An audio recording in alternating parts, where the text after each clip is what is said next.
You too can make this hat and mitten set simply by using an old sweater.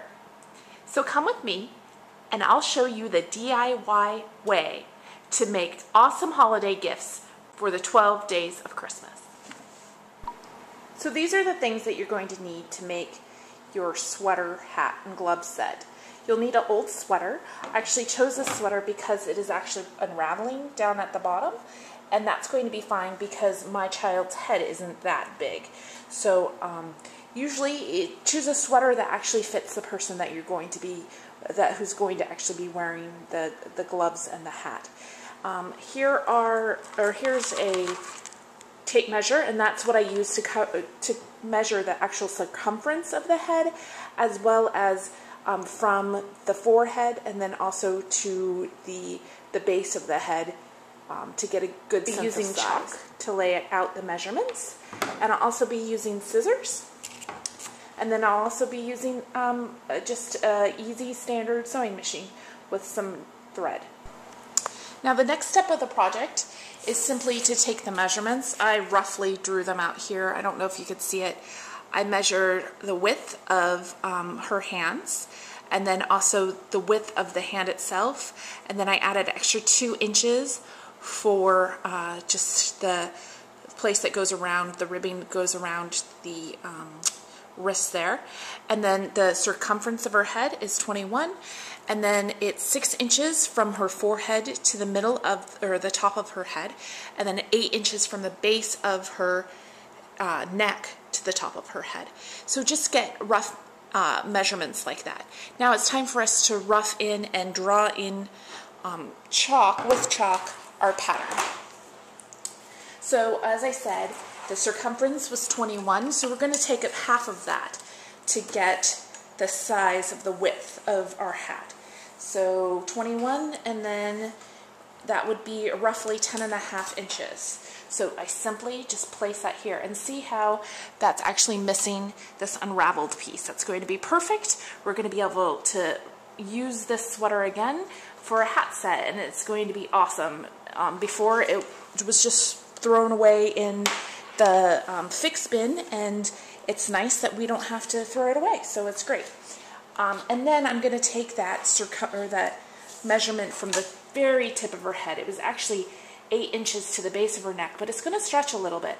So I think I'm going to do about 7 inches for the top.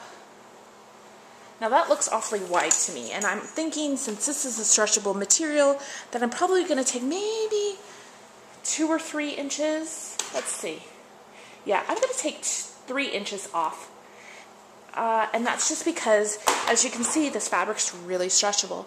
So, see, it has a lot of give. So if I make it too wide, it's just going to be way too large on her head.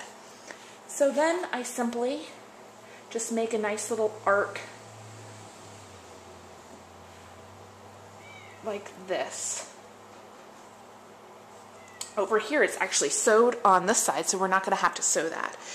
And I think this measurement will be fine, even, and that will leave enough room for the seam allowance. Now for the next part are the gloves, and that's easy as well. As you can see, we just have 2 arms, which will make 2 gloves. So I said 7 inches before. So from the base of that cuff right there, we're going to measure out 7 inches. I'm going to let this actually maybe be a little bit longer cuff for her. I know it's going to stretch, but it doesn't stretch as easily from that way as it does this way. And then we'll easily just put in a thumb estimate, and maybe we'll bring it in over here and sew it down further. So I just play around with it until I get something that I think will work, and then I cut it.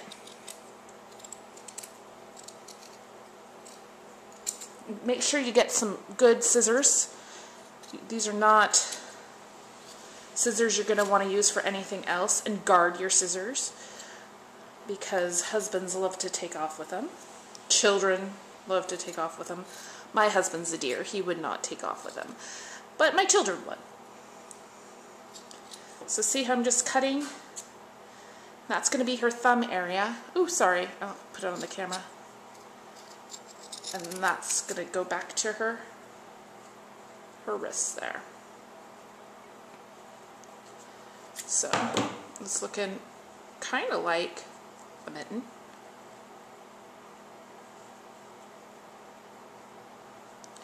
You know what I'm going to do? I'm going to actually cut more into this. There.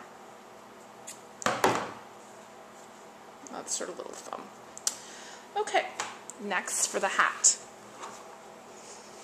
Simply going to follow that blue line. Start cutting.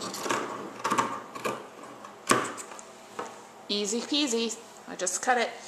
And it's going to also be a little forgiving once we start making the sewing a little bit. With this one, don't forget, turn it inside out. I see a tag here, so I'm just going to snip it off. And then when we take it to the sewing machine, we're just going to sew this edge right here, this arc that we made. We are not going to sew the bottom. This nice base is what's going to go up against her head, and so we need to make a little pocket and a little opening. So we're going to leave that. Same with the glove. Simply turn it inside out. And we'll just sew around the edges like this and like that, and then to close off that thumb area right there. Super easy. I'll get to the sewing machine in a bit. First, let's talk about the stitches. I think it might just be best to come around with one single stitch, just as, you know, straight plain stitch, and then I'm going to see if that looks good, and then I'm going to then do a zigzag stitch to seal the seams.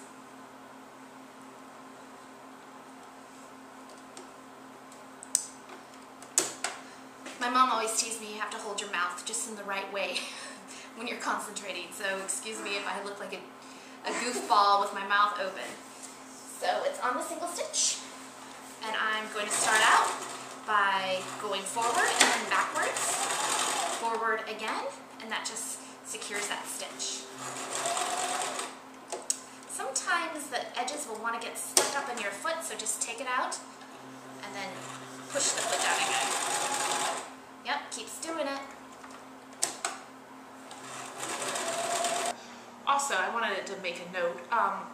You can also use your pins if you want. I don't like using pins just because it takes time to put them in, and then it takes time to remove them.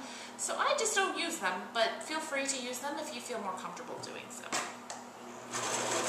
And then when we get down to the end, I'm once again going to hit the backward mechanism to end that up.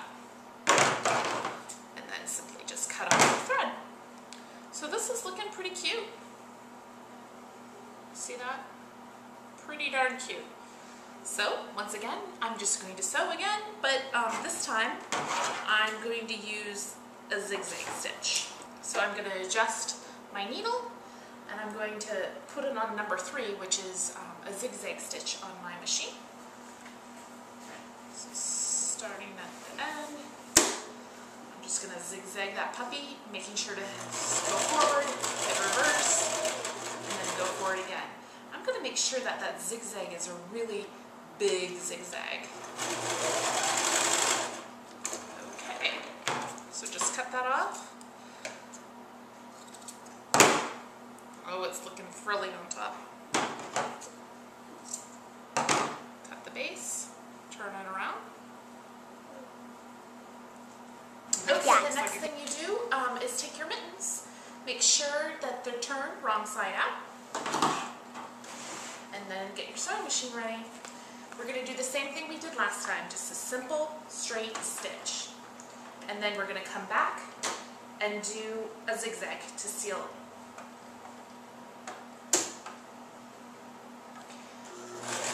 When I get to the joint of the thumb and the finger, I'm going to make sure the needle is down, pick up the foot and just pivot your fabric. Then once again, I'm going to sew. Next thing I'm going to do is I'm going to switch my stitch back to the zigzag stitch. And then I'm going to sew all around the edges to seal the edges. Then once again, you get to the end, reverse, go forward again. Simple, easy peasy. Cut it, and then turn it in, or the right side out. But here's a glove. Cute. I really like this sweater too because it has a nice ribbing detail at the bottom. It's kind of like an open weave, so it just adds a little extra detail. Thank you so much for watching this DIY studio tutorial of the 12 days of Christmas. I'm hoping that you're enjoying making these homemade gifts and treasures, and I know your loved ones are going to love what you make for them. So good for you for trying it out, and come back again tomorrow for another tutorial. Thanks so much. Bye.